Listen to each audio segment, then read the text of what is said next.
Amen. We come and we would be like we're talking and nobody out there could see me. Amen. And here we are. Here we are. Welcome to Lighthouse Church of Restorations, where yours truly, Bishop James B. Williams Jr., is the overseer, pastor of this great work that God is doing on King Street. Again, we want to give accolades to Minister Butler, who stood in our stead on last Tuesday and did a marvelous job.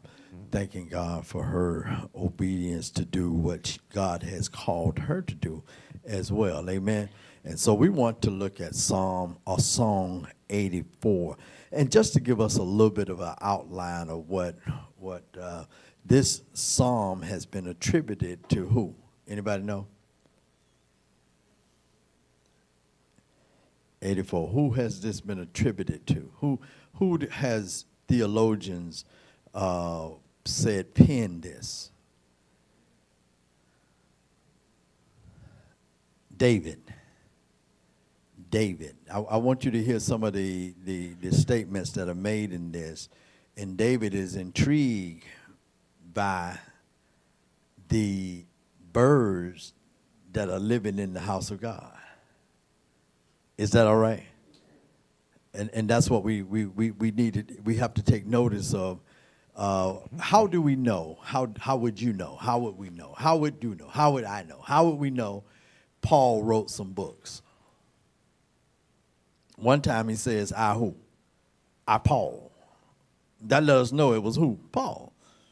But then there's some other books that Paul don't, we attribute it to other people based on the similarities to what we know they've already written. Now, let's look at this. Watch. Now, let me ask this question to those at home and to those that are here. And put on your thinking caps, because sometimes we come in here expecting not to work, and y'all going to work tonight. Listen to what he says in verse number 1. He says, how what? How admirable are what? Thy tabernacles, O Lord of hosts. Now, let us dissect that. Who would say that? David, because he's admiring the what? The works of God. And notice, I want us to know something about this is, see, we could dispute even the theologians tonight because we really know that the temple of God was not made by David. So, David, how would you have the audacity to say the tabernacle when your son Solomon is the one who built the tabernacle? We could put an argument in there that this was who? Solomon.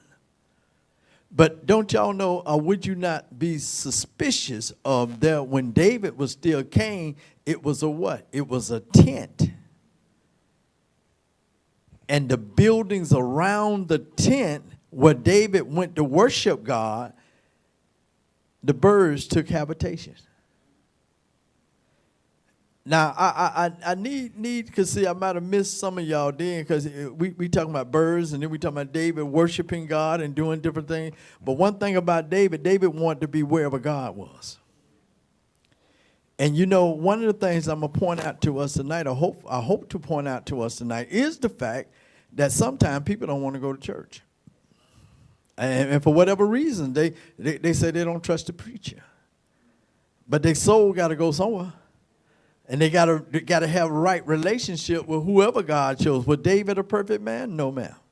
No, sir. Was Moses a perfect man? No, ma'am. No, sir.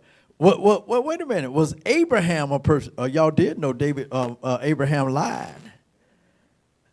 He told him that that's my sister. He told a half truth. I guess it's all right if it's a what? A half truth. We'll call it a what? A little white lie. But listen to what he says. He said, how admirable are what? Thy. Now notice that is plural.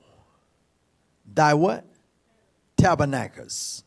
And then he ascribes it to one individual, O Lord of what? Hosts. Now, why would he say Lord of hosts? Is because how is the heavens depictured when it shows God sitting in the throne and his throne, what is surrounding him?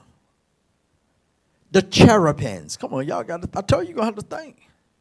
The cherubims sit one wing all the way across to the other cherubim wing, and who's under the middle in the Holy of Holies is who? God. That's why he can call him the O Lord of hosts. Then he says in verse 2, my what? My soul longeth. Look at your neighbor, says a comma. He says, yea, even what? Fainteth for what? For the courts of the Lord. In other words, this has been ascribed, this song has been ascribed when David had to run from Absalom.